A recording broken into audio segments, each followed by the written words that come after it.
జిరడిపాలెం మండల ప్రజా పరిషత్ కార్యాలయంలో ఎంపీడీఓ నారాయణరెడ్డి గ్రామ వార్డు సచివాలయ సిబ్బందితో సమావేశం నిర్వహించారు. నిధుల నిర్వహణపై పలు సూచనలు చేశారు. సచివాలయ సిబ్బంది సమయపాలన పాటించాలని సూచించారు. ఈ సందర్భంగా ఆయన మాట్లాడుతూ, తల్లికి వందనం పథకంలో పలువురు లబ్ధిదారులకు ఏ కారణం వలన నగదు జమ కాలేదో క్షుణ్ణంగా పరిశీలించాలని సిబ్బందికి సూచించామన్నారు. వెంటనే సమస్యను తెలుసుకుని పరిష్కరించాలని ఆదేశించామని తెలిపారు. ప్రతిరోజు ఉదయం 10:30 సచివాలయానికి హాజరు కావాలని సూచించడం జరిగిందన్నారు. ప్రజా సమస్యలను వెంటనే పరిష్కరించే విధంగా కృషి చేయాలని చెప్పారు. విధి నిర్వహణలో అలసత్వం వహిస్తే చర్యలు తప్పవని హెచ్చరించారు. గ్రామస్థాయిలో ప్రజలకు ఏవైనా సమస్యలుంటే స్థానిక సచివాలయంలో పరిష్కరించుకోవచ్చని తెలిపారు. గ్రామస్థాయిలో ప్రజల సమస్యలు పరిష్కారం కాకపోతే మండల ప్రజా పరిషత్ కార్యాలయం దృష్టికి తీసుకురావాలని కోరారు.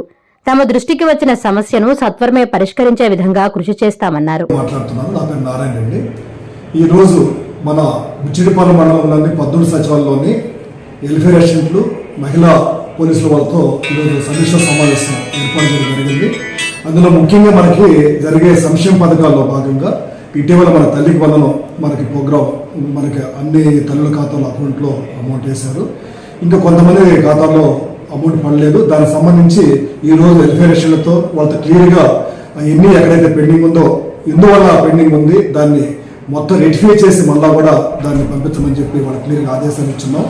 అదేవిధంగా మనకు జరిగే ఈ సిటిజన్ ఈకేఎస్ కానీ వివిధ సంక్షేమ పథకాల్లో ఎక్కడ కూడా మనకు జిరడిపాలెం మండలం వెనకబడకుండా అన్నింటి కూడా అన్ని పారామీటర్లో ముందుండాలని చెప్పి కూడా క్లియర్ కట్గా ఇన్స్ట్రక్షన్స్ ఇస్తూ సచివాలయ సిబ్బంది కూడా అందరూ కూడా ఖచ్చితంగా 10:30కి విధులకు హాజరై తర్వాత వాళ్ళు మూమెంట్ రిజిస్టర్లో రాసి వాళ్ళ విధులకు హాజరు వాళ్ళు ఖచ్చితంగా ఇచ్చాము.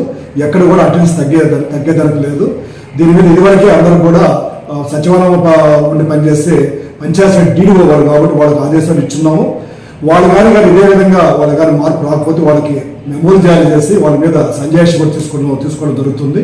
ఇప్పటికైతే కొంత వరకు పర్లేదు, ఇంకా కూడా ఫుల్ ఫెజ్డ్గా దీని మీద దృష్టి పెట్టాల్సిన అవసరం ఉంది. కాబట్టి దీనికి సంబంధించి అందరూ కూడా సచివాలయ సిబ్బంది కానీ ప్రజలందరూ కూడా అందుబాటులో ఉండి వాళ్ళు వచ్చినప్పుడు వాళ్ళకి వాళ్ళ అవసరాలు గుర్తించి వాళ్ళకి ఏం కావాలో కూడా తెచ్చి వాళ్ళకి చేయాలని చెప్పి నేను క్లియర్గా ఇన్స్ట్రక్షన్స్ ఇచ్చాను. ఎక్కడ కూడా మన ఫిర్యాదులు అందరూ కూడా చెప్పేది క్లియర్ కట్గా ఇన్స్ట్రక్షన్స్ ఇచ్చాను. కాబట్టి ప్రజలందరూ కూడా మీ సచివాలయ పరిధిలో సచివాలయానికి వెళ్ళి అక్కడ మీకు ఏదైతే అవసరాలు ఉంటాయో అవి అక్కడ వాళ్ళకి క్లియర్గా చెప్పి అది తీర్చుకోవాలని చెప్పి మీ అందరూ కూడా తెలియజేస్తూ, మీకు అక్కడ కానీ పరిష్కారం కాకపోతే మండలానికి వచ్చి యాజ్ ఎంపీడీగా నన్ను కలిసి మీ సమస్యలు ఉంటే నాకు తెలియపరచవచ్చని చెప్పి నేను మరీ కోరుతూ, ఇప్పటికే పంచాయత్ సెక్రటరీ క్లియర్ కట్గా శానిటేషన్ మీద ప్రత్యేక దృష్టి పెట్టి ఎక్కడ కూడా శానిటేషన్ సంబంధించి శానిటేషన్ సరిగా లేకపోతే మన కంటి వ్యాధులు ప్రబలే అవకాశం ఉంది. కాబట్టి ఎక్కడ రోడ్ సైడ్ కానీ ఎక్కడ చెత్త కుప్పలు లేకుండా వాటిని క్లీన్ చేసి వాటిని అందరూ కూడా మరొకసారి దోమ నివారణ సంబంధించి ఫాగింగ్ వచ్చేయమని చెప్పి ఇప్పటికే మనకి పంచాయతీ ఆదేశాలు ఇచ్చాం. దాన్ని అమలు పరచడానికి మేము చర్యలు తీసుకుంటాం.